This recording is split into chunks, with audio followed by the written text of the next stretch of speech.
Bonjour tout le monde, je voudrais vous faire une petite vidéo par rapport à une petite remarque que j'ai eue en cabinet hier et en fait je trouve que c'était intéressant de vous ressensibiliser là-dessus. J'avais une dame hier qui était un peu en dépendance affective et qui me disait mais en fait je suis en manque comme un drogué serait en manque de sa drogue. Je vous l'ai souvent rappelé, dans le mot dépendance affective, il y a le mot dépendance. La dépendance affective, c'est une dépendance comme les autres. Comme on va avoir une dépendance à une substance, alcool, drogue, ou une dépendance à un comportement, boulimie, donc l'alimentation, achat compulsif, le sexe, le porno. La dépendance affective est une dépendance à l'autre. On est bien dans un phénomène qui est un phénomène d'addiction à l'autre. D'ailleurs, dans la dépendance affective, on a souvent des gens qui sont accrochés, qui vont très très vite, qui sont en demande, qui sont nourris de ce que l'autre va amener. Et bien souvent, dans la dépendance affective, il n'y a pas toujours vraiment d'amour. On est dépendant à la sensation, ou en tout cas l'effet que l'autre va nous procurer.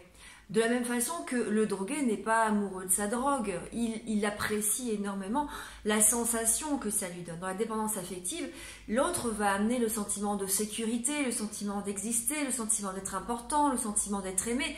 C'est de la came à l'état pur. Et souvent, dans la dépendance affective, effectivement, vous avez soit des gens qui s'accrochent, qui vont aller très très très très vite, et puis dès qu'effectivement il y a une rupture amoureuse, pouf, je passe à quelque chose, parce qu'en fait, j'ai un phénomène de manque qui s'installe et qui fait mal, et il faut retrouver ce sentiment, cet effet en fait de la came.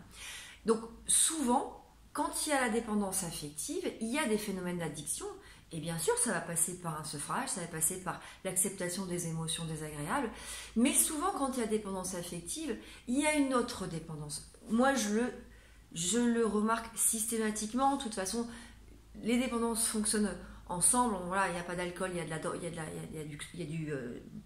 du tabac par exemple, ou sinon je vais travailler énormément, mais on va compenser ou fuir dans une autre forme de dépendance. Vous perdez l'être que vous aimez, il y a fort à parier que vous risquez de tomber dans une autre dépendance, surtout si vous étiez dépendant affectif. Donc si vous avez l'impression d'être dépendant affectif, essayez de voir si à côté il n'y a pas une autre dépendance. Cigarettes, cannabis, le flirt excessif à travers les chats avec les personnes, ça peut être aussi des achats, ça peut être de la boulimie, voilà, il peut y avoir du porno, des chats, voilà. Pas mal de choses en fait qui sont encore de l'ordre, ou le sport à outrance, qui sont de l'ordre de la dépendance. Donc, tout ça pour dire qu'effectivement, dans tous les cas de dépendance, on est bien sur un phénomène d'addiction qui va demander à être accompagné, soigné, avec parfois des phénomènes un sevrage qui sera important et des phénomènes de manque qu'il va falloir accompagner au mieux. Voilà, bonne fin de journée à vous.